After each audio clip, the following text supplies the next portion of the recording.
Bonjour à tous, chers élèves et chers amis du site aufonddelaclasse.com. Dans cet épisode, nous allons voir comment Fontenelle, dans ses entretiens, s'attaque au jargon savant et pédant pour lui préférer le bon goût.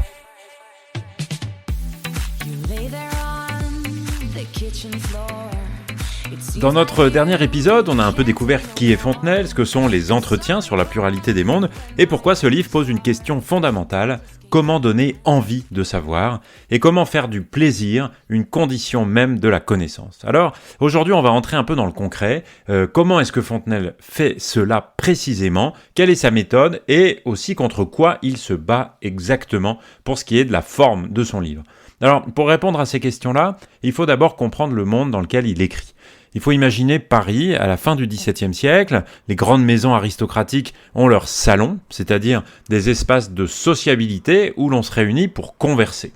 D'ailleurs, à cette époque-là, on les appelle rarement des salons, mais plutôt des ruelles, par exemple, ou des chambres, parce que ça se fait bien souvent dans la chambre ou dans des lieux qui sont très proches des lieux intimes des gens qui reçoivent. Alors, c'est pas vraiment des bibliothèques, du coup. C'est pas des universités, du tout. Ce sont des lieux de plaisir mondain, où on parle de tout, de littérature, de poésie en particulier, de galanterie, d'amour, de politique, de morale, mais toujours avec légèreté, avec le souci de montrer son esprit, avec ce qu'on pourrait appeler aujourd'hui de l'élégance.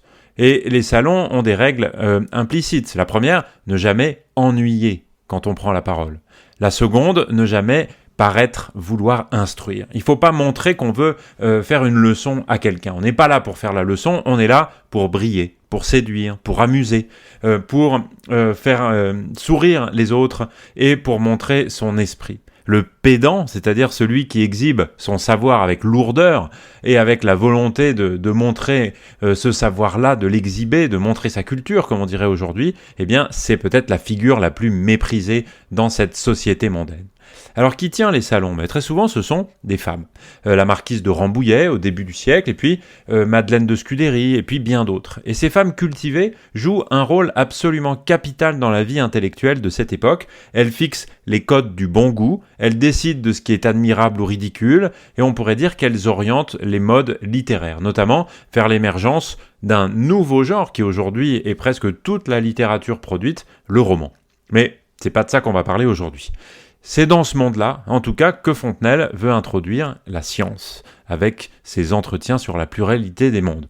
Mais c'est un pari assez risqué, parce que la science, avec son vocabulaire technique, avec ses démonstrations, ses termes latins, parce que tout est écrit en latin, ou presque pour la science à cette époque-là, eh bien, c'est tout le contraire de ce que ce monde-là apprécie. Et d'ailleurs, le philosophe allemand Nietzsche, qui est cité par Christophe Martin, un universitaire qui a fait une des éditions que vous pouvez acheter des entretiens de Fontenelle, eh bien, dit ceci: le langage du courtisan est celui qui n'a point de spécialité et qui, même dans les entretiens sur des questions scientifiques, s'interdit toutes les commodes expressions techniques parce qu'elles sentent trop le métier.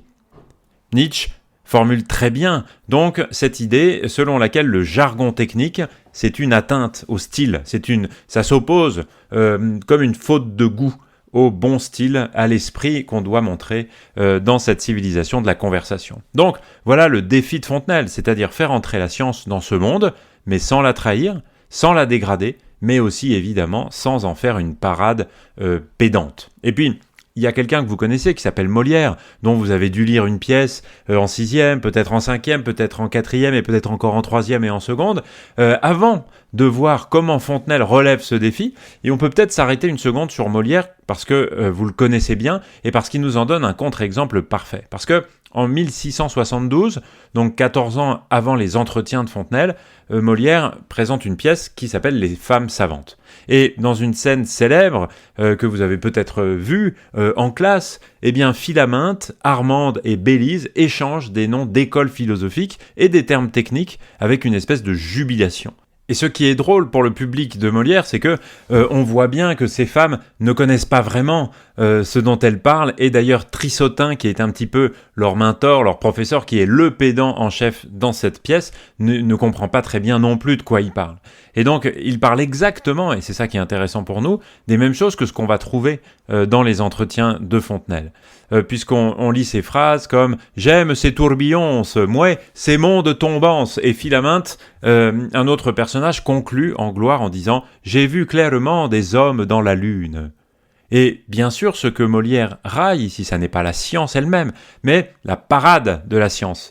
Ces femmes et cet homme, Trissotin, qui n'ont pas compris ce dont il parle, puisque il et elle affichent des termes techniques comme des bijoux pour se distinguer, en quelque sorte pour impressionner. Et la science ici est un accessoire de mode intellectuel, mais pas un vrai désir de savoir.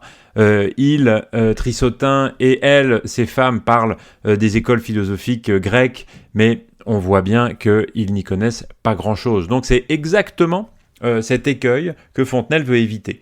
Ni le jargon ennuyeux du savant, du pédant, ni la prétention ridicule du pédant mondain. Et la solution qu'il propose, eh bien, c'est ce qu'il appelle lui-même le bon goût. Et ça, c'est une piste intéressante. Quelle est la différence entre la marquise de Fontenelle et les femmes savantes de Molière ? Eh bien, la réponse ne tient pas vraiment à ce qu'elles savent ou à ce qu'elles ne savent pas, mais elle tient à la manière dont elle s'y rapporte. Alors, pour ça, il faut ouvrir un peu le livre, et en particulier la préface des entretiens. C'est un texte qui est court, mais dont chaque phrase a beaucoup d'intérêt. Et on va en citer quelques-unes, et vous pouvez les retrouver dans la partie qui s'appelle « Le bon goût contre le jargon savant et pédant » sur le cours qui est en ligne sur mon site internet au fond de la classe.com. Alors, la première citation qu'on va faire, c'est celle-ci. « J'ai voulu traiter la philosophie d'une manière qui ne fut point philosophique. » Ça, c'est vraiment la phrase programme. Elle semble évidemment un paradoxe par sa répétition du polyptote, en quelque sorte, philosophie d'une manière qui ne fut point philosophique. Comment traiter la philosophie d'une façon qui ne soit pas philosophique ? Bon, que Fontenelle veut nous dire ici ? Eh bien, c'est que c'est sans le ton et la forme du traité, sans la démonstration abstraite, sans l'appareillage technique. Il veut donner à la philosophie, c'est-à-dire à la science, la forme de la conversation mondaine et ses qualités, c'est-à-dire la légèreté, la capacité à plaisanter et son caractère accessible. Mais bien sûr, sans sacrifier le fond. Il le dit clairement, il veut éviter les termes qui sont, c'est dans le même passage de la préface, ni trop savants, ni trop bas. Trop savant, le jargon technique, qui aliène évidemment le lecteur profane, qui va faire qu'on ne va pas lire si on n'y connaît rien au sujet. Et puis trop bas, parce que la vulgarité, la trivialité, elle va offenser le lecteur mondain, le lecteur cultivé. Et entre ces deux pièges, ces deux écueils, eh bien, il y a un milieu qui est difficile à tenir, et Fontenelle l'appelle le bon goût. Et il reconnaît lui-même que c'est un équilibre périlleux, puisque à qui s'adresse son livre ? La phrase qu'il dit est provocatrice. Il suffit que les dames le lisent. Fontenelle assume, en fait, de décevoir potentiellement les savants pour conquérir un nouveau public. Il destine son livre aux femmes, et évidemment, derrière les femmes, il y a aussi tous les mondains hommes, c'est-à-dire ceux qui n'ont jamais ouï parler de ces choses-là, pour reprendre un passage de cette même préface. C'est un choix éditorial qui est très audacieux, parce que c'est une espèce de déclaration de guerre au savoir qui est réservé alors aux spécialistes de la physique ou de l'astronomie. Et puis enfin, il faut retenir une phrase clé de ce passage-là qui dit, on en a d'ailleurs parlé dans l'épisode précédent, « Il n'y a pas jusqu'aux vérités à qui l'agrément ne soit nécessaire ». Cette phrase, c'est une bombe philosophique parce qu'elle ne dit pas que la vérité doit être agréable pour plaire, elle dit que l'agrément, c'est-à-dire le plaisir, est nécessaire à la vérité. Sans plaisir, la vérité reste inaccessible.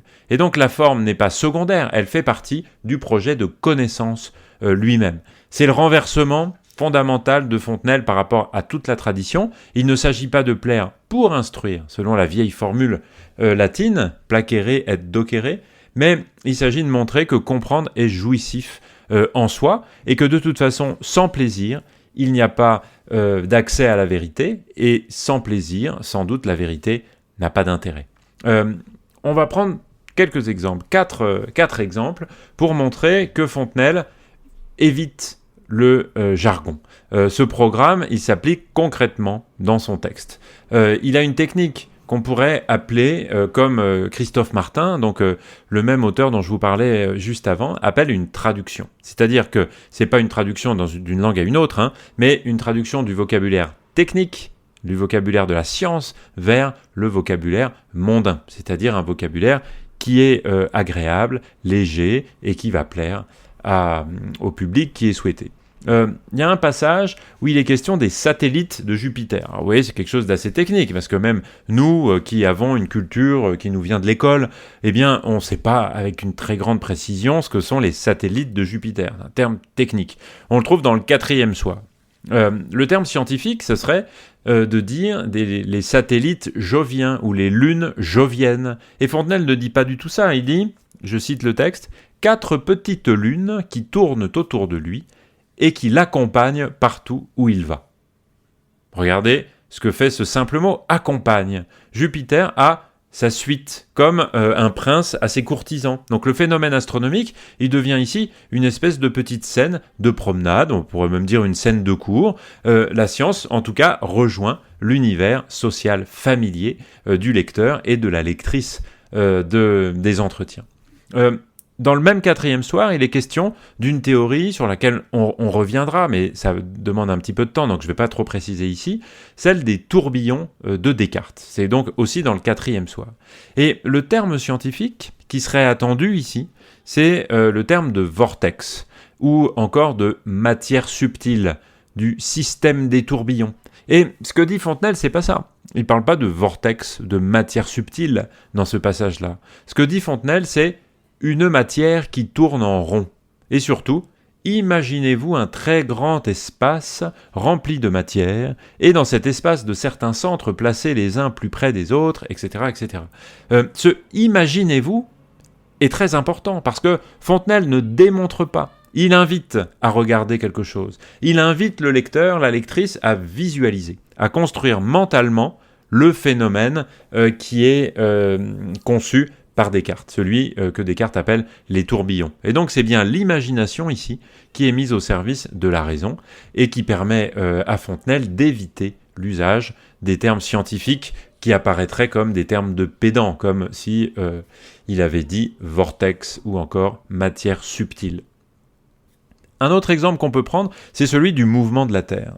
C'est dans le 1er soir que cette idée scientifique est développée. C'est le principe d'inertie, la relativité du mouvement. Comment expliquer que la Terre tourne sans qu'on s'en rende compte, puisque c'est bien un des problèmes centraux de la première conversation du 1er soir entre le philosophe et la marquise. La Terre tourne, mais pourquoi on ne s'en rend pas compte? Pourquoi on n'a pas l'impression de tourner? Pourquoi à un moment on n'a pas la tête en bas, on ne tombe pas en bas? Des questions que vous vous êtes sans doute déjà posées bien souvent et que vous avez réglées tout simplement avec vos professeurs à l'école élémentaire et puis bien sûr au collège et au lycée.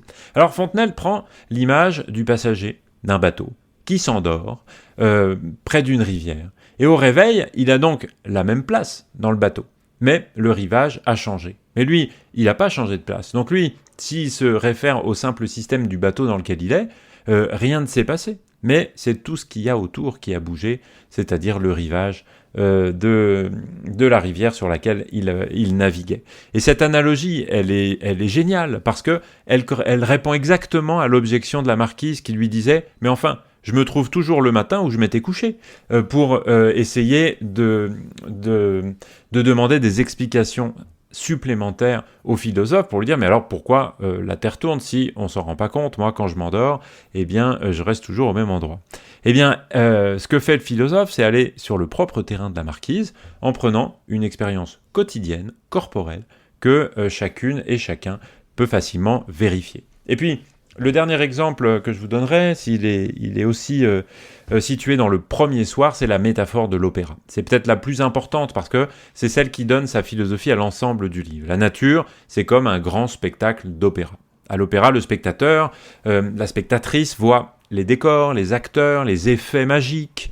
Mais derrière le décor, il y a bien sûr des machines, des roues, des contrepoids, des machines cachées qui permettent à tout ça d'être produit. Eh bien, le philosophe, c'est celui qui va derrière les coulisses et qui voit les machinistes, qui est curieux de voir comment fonctionnent tous ces mécanismes. Alors pourquoi cette métaphore est bien choisie? Eh bien, encore une fois, parce que l'opéra, c'est le spectacle aristocratique par excellence. Fontenelle, d'ailleurs, lui-même écrit des livrets, c'est-à-dire il écrit les paroles il écrit les paroles des chansons qui sont chantées par les auteurs, enfin par les chanteurs et les chanteuses de l'opéra, pour un musicien italien qui est arrivé en France et qui s'appelle Lully. Donc Fontenelle a écrit des histoires d'opéra comme ça et des dialogues, donc c'est quelque chose qu'il connaît très bien et qui est de toute façon familier à tout le monde. Mais donc, présenter la physique, qui paraît quelque chose d'un peu complexe, comme un spectacle d'opéra, eh bien, c'est choisir l'opéra comme comparant et donner au lecteur mondain quelque chose qu'il valorise, qu'il reconnaît et qu'il connaît. Et donc quelque chose de beaucoup plus proche il aurait... Enfin, à quelque chose de technique, de jargonneux, s'il avait parlé de causes mécaniques, de lois de la nature, par exemple. Ça fait une espèce de grande métaphore structurante. Voilà. On peut dire pour conclure que Fontenelle évite donc délibérément des mots qui seraient pourtant parfaitement compréhensibles, parfois comme atmosphère, masse élémentaire, mais il ne le fait pas pour simplifier. C'est parce que ces mots sentent trop le métier, pour reprendre l'expression de Nietzsche. Il leur préfère une longue comparaison avec quelque chose de beaucoup plus simple, de beaucoup plus familier, de beaucoup plus conforme à l'esprit mondain.